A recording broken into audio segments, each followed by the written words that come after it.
In this coaching conversation, my client explores her deep sense of loneliness and not belonging, rooted in childhood experiences of being misunderstood and estranged from her siblings after her father's death. She uncovers how her ADHD and unique perspective, once sources of shame, are also strengths that align with her values and creativity. By embracing both her different and misunderstood self and her cherished and valued self, she reclaims the pride in her boundaries and choices. She finds a new sense of wholeness and self-acceptance. So I just came back from the money work and then the source work. Something that I've been working in my life overall is I estranged myself from my siblings after my father died. My father died of alcoholism. He left a lot of legal turmoil, and in Colombia, there's a legal process. There's no wills. The law defines how things are divided. And my siblings and their mom never wanted to do the legal thing. And I felt like it was unfair to me. Both my siblings had their weddings last year, and I decided not to go. And since I felt like a lot of pressure inside myself because I want to belong with them, but I also feel like I need to honor myself. And there's a lot in me there. So that's kind of the context, the big umbrella.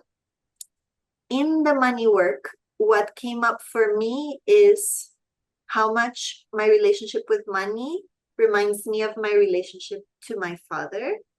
And just to kind of, too long didn't read, right? Like the summary of everything. The game was a little boring for me because it felt very random and meaningless. Like there's no rules. And then the strategy that I came with was I'm gonna leave with the same amount of money that I came with.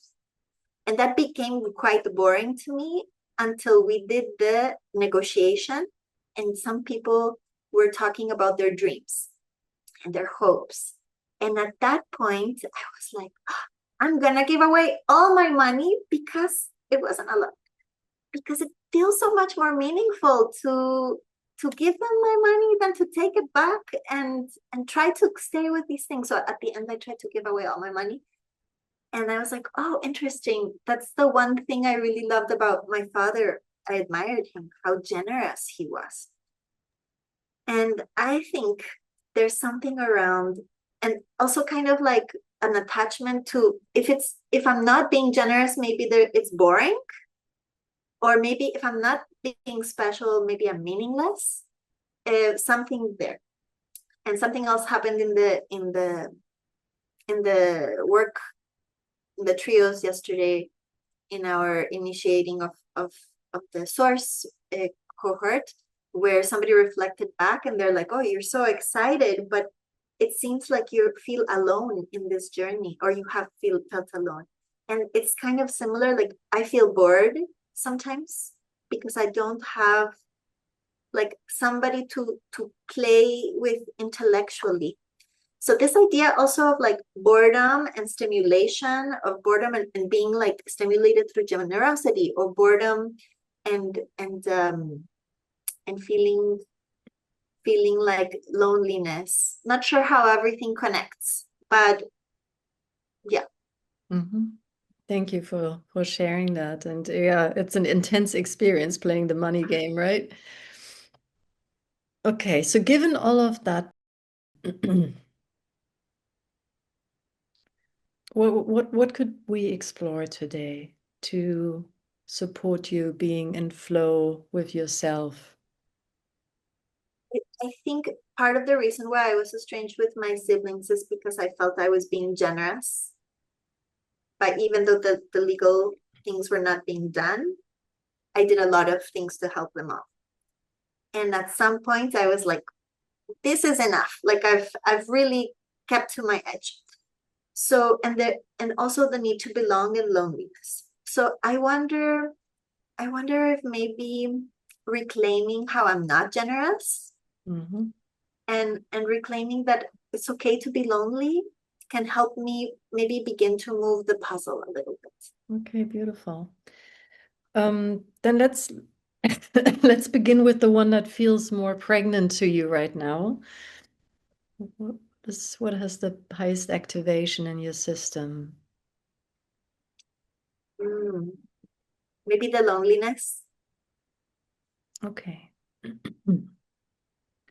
Well, then let's, I always feel like that's one of the metaphors that I like to play with in this house coaching is there's a game in Germany that children play at kids' birthday parties where the birthday child is blindfolded, gets a wooden ladle in their hand, and then they crawl around the floor and they have to find an overturned pot, and underneath the pot is a bar of chocolate. Right. And all the other kids are not blindfolded and they scream hot, cold, depending on whether the child is getting closer to the pot.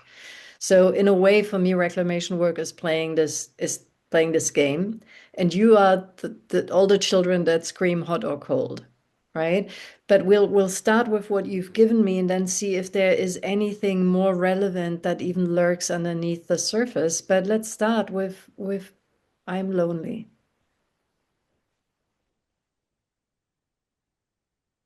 Yeah, I'm lonely. How is it to say that? How do you feel? It kind of touches on the estrangement, and I feel sad. And where do you feel sad in your body? I feel it like a current kind of coming behind my eyes. Okay, so feel that for a moment. Just really allow yourself to have that feeling.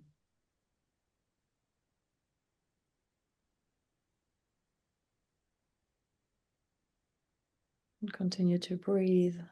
Just be present with it. Give it space.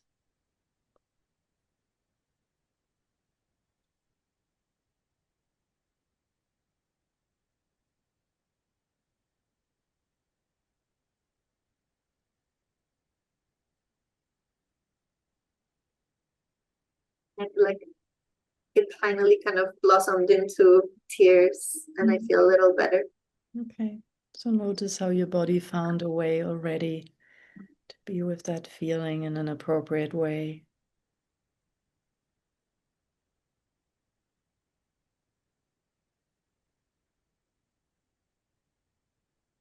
Yes, and the message is kind of like I've always been lonely. This is not new. So it's a familiar feeling. Allow me to test something just quickly. Um, what what feels more loaded when you say I'm lonely or when you say I don't belong? I don't belong. Okay, and let's continue with that. We're always going with the worst. Right. Okay, so say that. I don't belong, and tell me again what you notice. I don't belong. Yeah, still feel sad. Mhm. Okay, so I give myself permission to not belong. I give myself permission to not belong.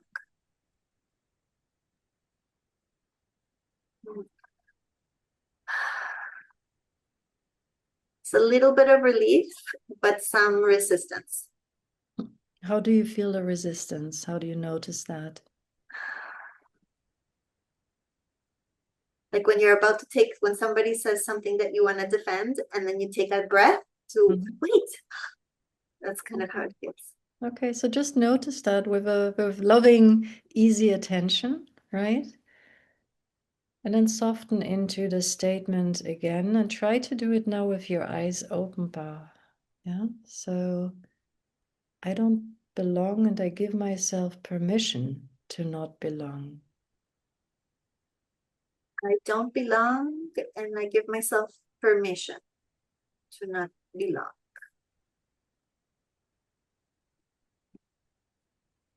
Yeah, and it I'm doesn't starting to mean, feel pressure in my head. Okay, so feel the pressure in your head. And by the way, keeping your eyes open doesn't mean that you have to stare at me the whole time either. Just to stay Okay. in connection while you process this feeling of not belonging. Mm. Yeah. Okay, and feel the pressure behind your eyes. Allow that to be there. And our general stance is that whatever your body is feeling, that's wonderful, right? Because it serves a function, and sometimes it becomes clear to you why that particular feeling is there, and sometimes it doesn't, and it's all good.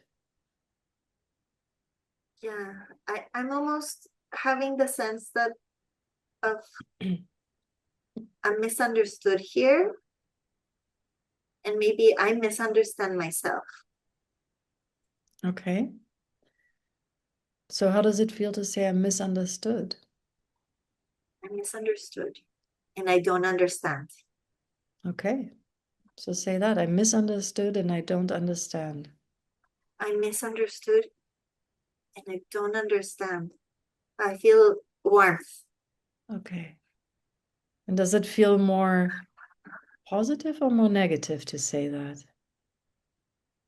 It feels positive, like I see myself as a child, like I'm acknowledging a truth. Yes. Okay.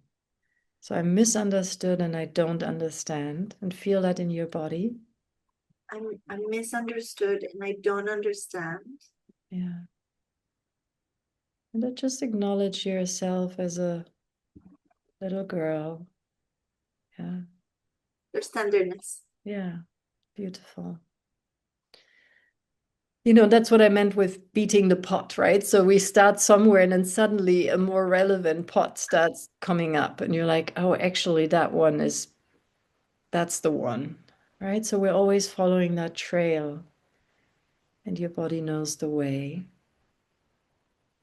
So I'm misunderstood and I don't understand. For you as a 4-year-old, describe a bit to me how that was at that point in time.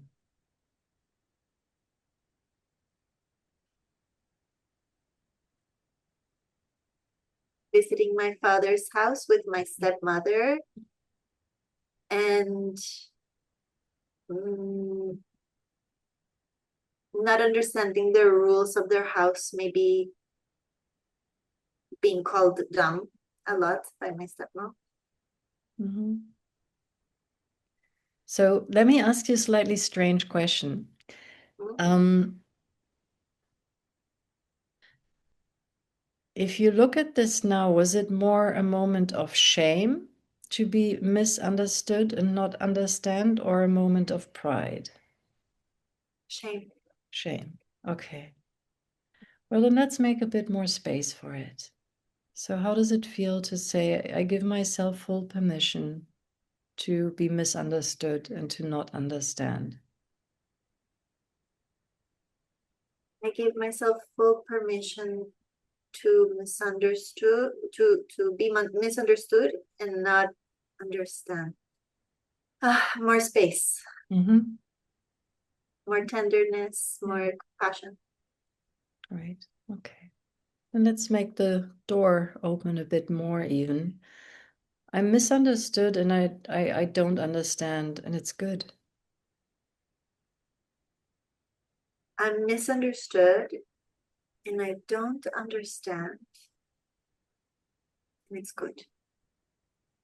Yes. Why is that true? Think about my mom and my grandparents, where I do belong. Mm-hmm. So it was basically a specific context in which you were misunderstood and you don't understand. Yeah. Oh, okay. So feel that. Yeah. So in a way, it's good to be misunderstood and not to understand in the wrong context.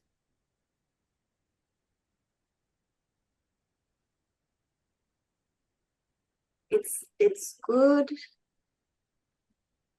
because it means that there is a right context too, or that there's love Mm-hmm. too. Yeah. So I misunderstood and I don't understand, and that's exactly right. I'm misunderstood and I don't understand. And that's exactly right. And I kind of visualize the small me kind of looking at me now. Mm-hmm. How does she respond to that? Like when I imagine her just kind of like, huh, that's interesting. Yeah, I she's hadn't thought interesting. about that. Yeah, Yeah. yeah.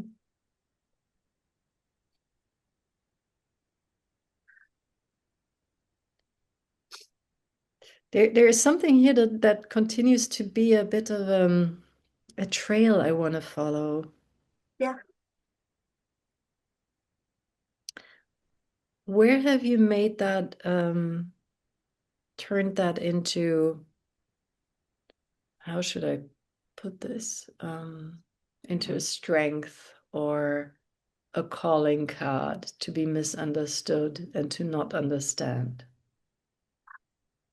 I think I'm beginning that journey now because I just was diagnosed with ADHD and I'm starting to see how a lot of my creativity and how I see the world differently adds so much to the world, to Mhm. my parenting, to my relationship, to um and I think that I don't understand it was probably also myself. Like I Yeah. didn't understand myself. And now it's like I am different. I don't belong. And that is good. Yeah.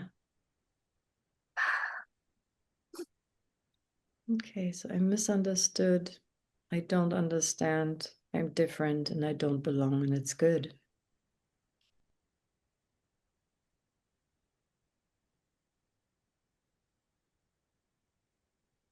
What happens in your body? I feel good about myself and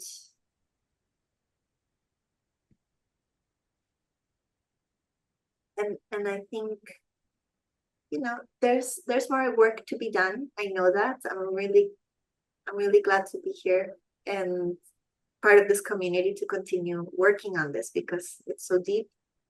But it's almost like what comes up, and I'm feeling a little ashamed that I'm taking so much time. Listen, we have space today, right? So this is amazing. Yeah. Um, what's the opposite of being misunderstood, not understanding, not being different, belonging, not belonging? Community. Say more. So what would be the I am statement on the other side of the hallway?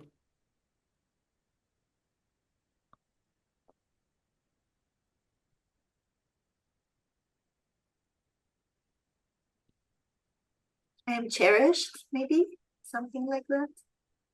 I am valued. Mhm. Say it. I am cherished. I am valued.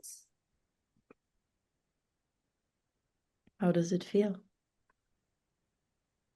And don't tell me how you think it should feel, but really, how does it feel? It feels true in certain contexts. So does it feel more positive to say that or more negative? More positive. More Okay. positive. So when do you feel cherished and valued? When I am understood. Hmm. Okay, then try saying I'm cherished and valued whether or not I'm understood. I'm cherished and valued whether or not I'm understood. Mm. There's like some softening, like a defense kind of like, ah, Yeah, yeah. So who can cherish and value you regardless of other people understanding you or not?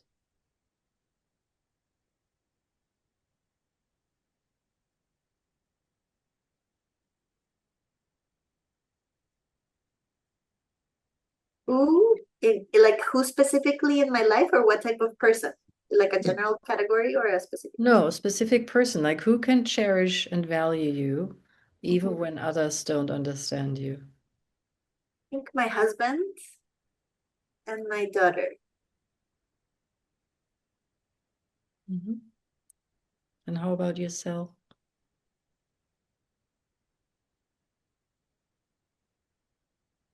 Maybe that's something I need to develop.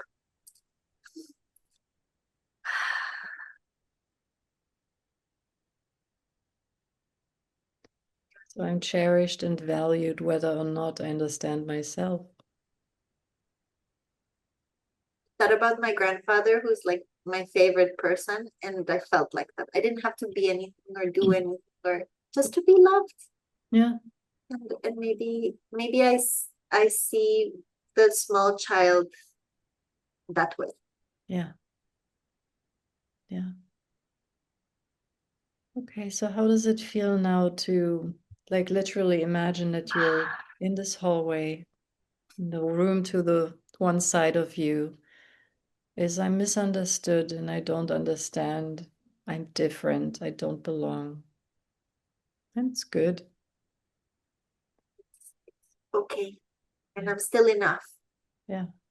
And on the other side, I'm cherished and valued, whether or not I'm understood or whether or not I understand myself even.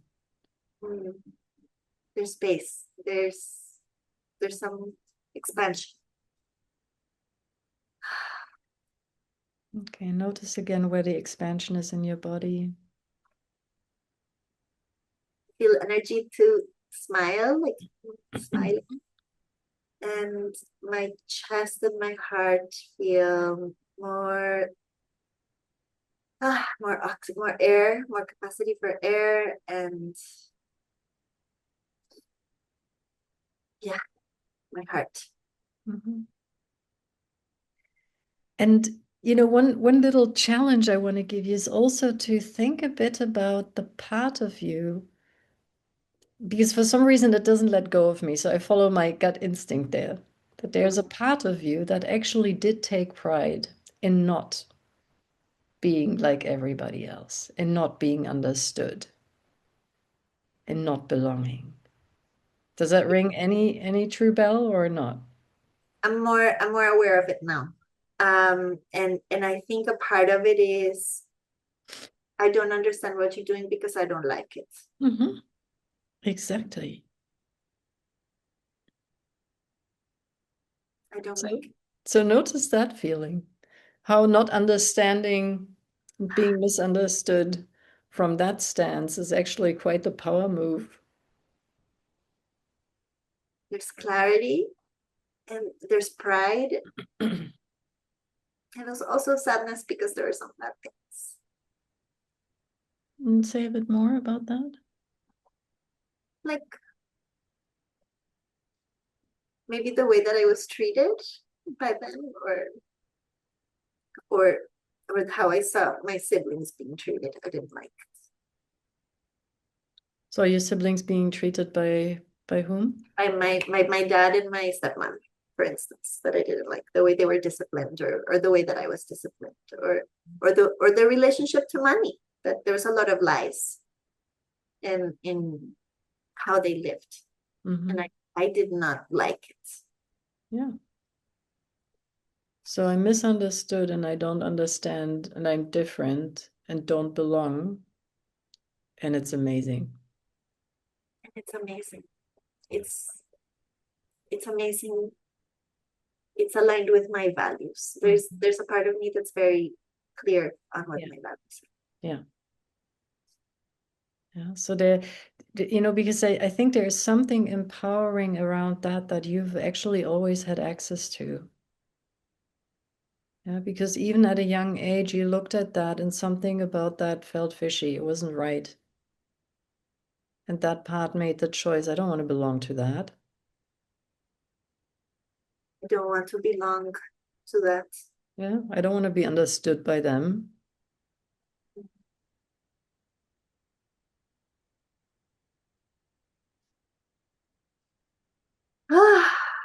Wow, that's very powerful. What just happened for you? I think the room opened. Yeah, now like I felt the click and the Yeah. oh, Wow. Yeah. I can go into that room now. Yeah. Hmm.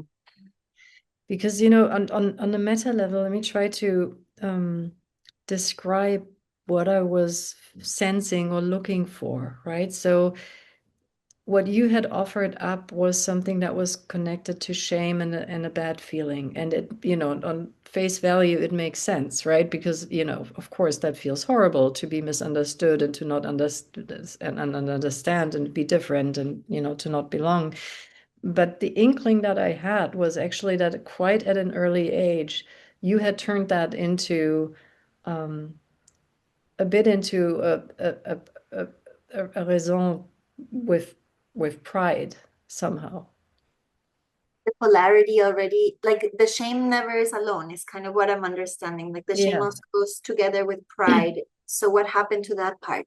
Yes, exactly. And I think it's important for us to acknowledge the part where we took pride in something that, you know, could be seen as something we could be pitied for, that was a horrible experience. But to acknowledge the pride is often the bigger transformation than the acceptable story of how it was shameful or how you were shamed.